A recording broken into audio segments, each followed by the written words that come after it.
Salute. This is Jeff. This is David. Hi, David. Here's some things that can happen. We're fighting the Obsidian Samurai. It's Nioh. It's Nioh. Oh, right, yeah. A bear might lightning blast you. This could happen. Okay. It's an example of things that might happen. Mm-hmm. Some other things that might happen. This boss is easy, although it took me a long time to get a no damage run.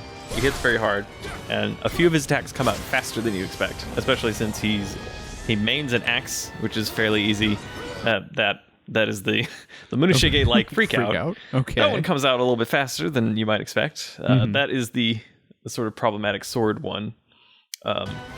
He switches to sword kind of like halfway through. His living weapon bear will give him, it's not like hyper armor, but I think it's like key regen.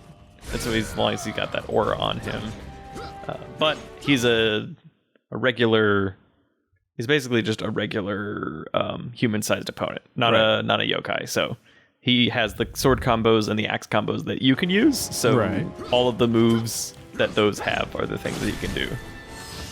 The only special ones being like the bear sort of like assist attacks. There's the Dark Souls train PvP spinning attack. Just gotta get in there. He spun and he won. He spun and he won. In this particular case, yes. Poor William did not make it. That's all right. That's fine. These are things that can happen because what we're actually going to be doing. That kick though, that stupid kick. There's it. Yep. Yep. There it is again, twice, just in case. A rude kick to the face. If you have an axe, doing the kick immediately into like the slamming attack, great. It's great, fantastic. What we're actually going to be doing is embarrassing him in a very, very short fight, which is why I put all this stuff at the beginning. Okay. So we'll just cover some things that can things that can happen as explained earlier. That was interesting. I'm gonna hit him. Wait, no, it's a wake up attack. Okay, so there's that. Okay. Okay. That was entirely my fault. Spent way too much time fiddling with the controls to try and to get the positioning for the knockdown. Mm-hmm. As you might have noticed, let's go ahead and do some ritual suicide and start over. As you might have noticed, we're going to be parrying him. A possible strategy, because I ended up using single sword parries, but spear trips, great, fantastic. Right. They're pretty awesome. Spear tripping is great. That one's maybe a little bit safer because you just kind of wait for the overhead jumps and then you trip him. Mm-hmm. Well, you can kind of trip him anytime, really. It's just that's the safest way to do it. You just have to worry about those Munishige slices, which come out really fast. Yes, what we're going to be doing is Haze 2, which is the single sword parry, which is great. That's a fire dog. I just cast the fire dog. Doesn't matter. Oh, okay. We won't be using the fire dog. There's two attacks we're going to be parrying. One is the jump, axe jump, and the other one is a sword combo. Since those are the two modes he has, we're going to stand just a little bit outside of his range, and the exact moment he starts coming down from his jump, hit the parry button, tap it again, knocks him on his butt. Or face. Whatever the case may be. And then we're going to do a little EI strike, and we're going to stab him. And we're going to do it again. Okay. There's a very satisfying fight when I finally got it to happen. We're staying, like I said, we're staying just a little bit outside of his range so that he keeps doing his close range combos. Because we don't want him doing spin to win. Right. Not really. Dupe. I do like how long they stay on the ground too. That does make this a lot easier. Oh. He tried to, didn't work. Tried a clever ruse. Get up and use a slam attack. This is his helpful bear. Yep. All right, so now you have to parry at a different time. Yes. What we're going to be waiting is when he does a slow combo, and the second hit of the slow combo has a grab, but there's sort of a rhythm to it. So it's like slash, grab, slash. So it'd be slash, grab, parry. This one is the one I recommend because if he cancels the combo after the grab, you still have plenty of time to dodge away. Okay. Because the combo isn't the fast one. This is why you want to. The positioning is important because you want to get. He's in high stance, and you want to wait for that slow combo, right? Because the Minutia freak out sort of longer range combo is a little bit too quick to get done. But do what you got to do. All right, so you're going to end him on a parry, right? No, you're not. Nope. He got shot with a cannon and he died. Crushed it. Oh, crushed it. Obsidian Samurai is a real person, like many of the people in this game. His name was Yasuke. He was an actual black samurai. I think one of the only that served under Oda Nobunaga. So there you go. Learned a thing. Well, there you go. How did he end up coming to be? He was the servant of a Jesuit missionary, and for some reason ended up in service as a knight, basically, of Nobunaga. And Nobunaga was fascinated with him because literally had never seen a black person before. So, not much has changed. Yeah. All right. I guess in Japan in the 500 years, I guess. Right. 500 years since that happened. There's kind of like amusing stories. I don't know if they're apocryphal or historical, because I'm not an expert in Japanese history, but of like Nobunaga like wondering if like the black color on his skin would wash off if he took a bath, because he's just like so baffled by like this completely different looking person. But yeah, that's a weird story, but you get to fight him. He's unfortunately not very difficult because he's a humanoid boss, so yeah. Right, he has all of the he has a whole bunch of moves, but yeah, the parries make it pretty simple, and normally parries are pretty difficult, especially when doing like a Dark Souls game. Unless it's like the last boss of Dark Souls 1, pretty much it's like a fancy thing that you will only do after like playing it for a very long time to just keep it more interesting, rather than a viable strategy that's actually easier in some circumstances, which is what it is here. So, recommended. Nioh's a pretty good game. I like that game. It's good. Nioh is a pretty good game. I mean, parries work for Silver Knights and Gwyn, and that's about it. Yeah, pretty much. I guess maybe PvP. So if you liked that boss guide, if you like this content, feel free to go over to Patreon, where you can pledge to give us so much money per month. And if you can't do the monthly thing, we take tips via PayPal. And if you can't do that, just tell people about us. Yes, we appreciate that. There is the last bosses are next. Oh, there's a number of them, but I consider all of the bosses after this to be the final bosses of the game. So there's the sort of triple boss rush of the next mission, and then the actual last boss, which is after that. So, but there's a break. So there's 3 in the next mission, which I really consider it's kind of like the last real mission. But then there's sort of like an epilogue, and then there's an actual last boss at the end of the epilogue. So, the epilogue being the one that actually, when you complete, takes you into like the next new game cycle, next difficulty, etc., unlocks all those things for you. Right. Let's see. The very next one will be, well, see if you can guess.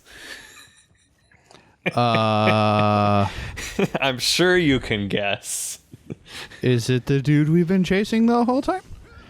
He's one of them, but he's not the next one. Oh. Is it the other guy? Is it the other? Can you be more specific than the other guy? Not the warlord you're fighting for, but the other one? Tokugawa? Are we Tokugawa? Are we?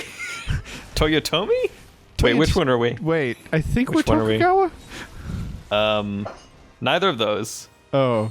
The last major player for that clan, or the other clan, because I don't remember which one was which. I'm sure I could look it up, but Mitsunari was the last sort of champion for them.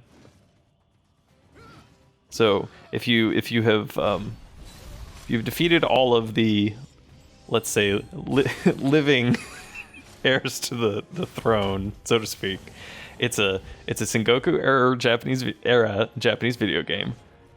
Who have we not fought yet? Izanagi? No. Okay, yes, I guess we haven't fought Izanagi. That's true, but I mentioned him earlier. Nobunaga? Yeah, that's the one, of course. Oh, okay. That's the one. Then you might be saying, how do we fight Nobunaga? Technically, Nobunaga's dead. Yeah, he's super dead at this point. He's super dead. But we did already fight his wife, so...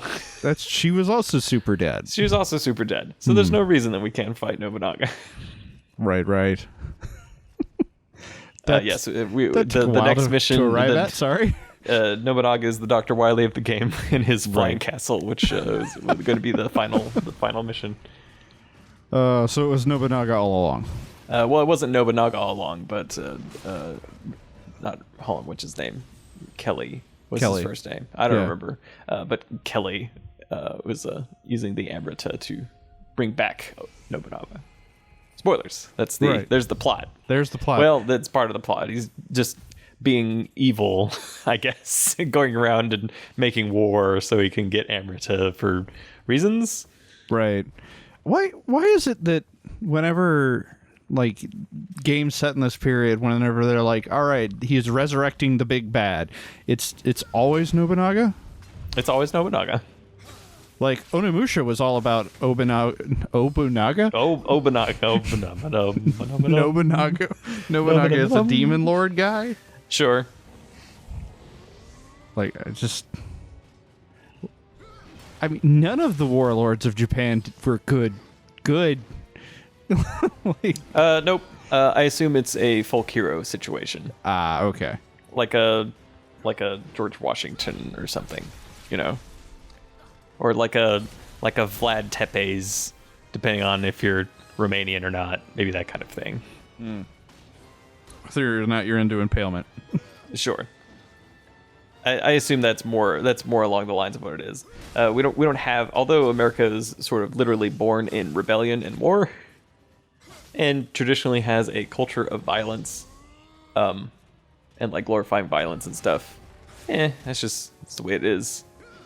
We don't have a lot of, I guess maybe like generals from wars, but not like. I don't know. It's like national. What are like national heroes? You think of like the founding fathers as like part of the mythology of America, and you're just like, oh, it's like George Washington or something. So I mean, it would be kind of amusing if there was a game. I guess would be like Western, like cowboy style, and then the bad guy is a sorcerer from Japan, and he's resurrecting George Washington, and you fight him. I mean, I'm not saying that'd be terrible. That'd be kind of funny. That'd be kind of great. As far as I can know, I can only think of one game that has literally resurrected the founding fathers and put them in like robot suits. So that's the only one. Yeah. Wait. I'm of course talking about the Conduit. Right. I forgot about that. I forgot there was time traveling founding fathers in like mech suits or something. Right. It was weird. Or maybe this is a Conduit 2. Might have been the second one. I don't remember. It may have been Conduit 2, but there was like some steampunk weirdness. Lincoln and... Yeah, there's some weirdness going on there. I was about to say, like, what was that? The one where the president has to get into a giant mech suit and defend the country? Yes. What is that? No, that's Steel Battalion. That's something else. No. Steel Wolf Chaos Wolf. Metal Wolf Chaos. Metal Wolf Chaos. There it is. I was about to say, did they do that in Metal Wolf Chaos? Because I would believe it. Metal Wolf Chaos is a weird game. I'm happy it exists, though. Good times. Nioh.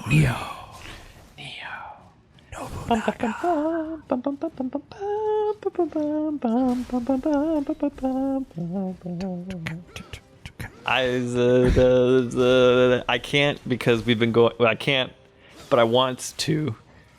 I want to talk about Monster Hunter, but I don't want to like add another 30 minutes to the video. Monster Hunter is a very, very, very good game, and I want to play it a lot. And I played the beta a whole bunch, and I'm very excited. And I was feeling not well, so I was not able to do the beta. That's fine. I stabbed monsters in the face in your honor. Yay! Vicariously. What is that coming out on? That is coming out on Xbox and PS4, PC later, which they have not talked about at all. In Japan, it's PS4 only because because no one in Japan cares about Xbox. Sure, it would not be viable to release for that platform. But yes, the beta was over the weekend. It was great. It was just like a few hunts, and all 14 weapons were available. And okay, no, I can't. Is it just real quick? Okay, is it yes. as impenetrable as other Monster Hunter games, where if you don't actually know a fair amount, it is better in every way, every conceivable way. Everything I complained about from Monster Hunter, they have fixed. What? The part where it was made on PS2, so the maps were divided into small, tiny areas that you would transition awkwardly from one to the next. Now it's just a very, very large open map. There's no subzones. The monsters, when they run away, literally have to run away from you. They don't just magically get to the edge of a screen and then appear on the other side of the map or whatever. They greatly streamlined like crafting, where you can like auto craft. You can grab things as you're running. You can drink potions as you're running. Instead of standing still like an idiot, drinking it, and then flexing. Do you still flex? No. Oh. No, you don't. You can. I kind of missed that. But they've taken the Dark Souls 2 brilliant Estus, let's say, improvement, which is walking slowly while Estusing. But they've improved that where you can actually you can heal and run if you need to, if you have stamina for it. All of the weapons are great. It is very exciting. Does it have the regular weapons plus all the new ones? Yes, all 14 weapon types. Each weapon being basically its own class with its own very specific playstyles and stuff. So awesome. Yeah, I'm very excited. So we're going to be playing a lot of that when it finally comes out.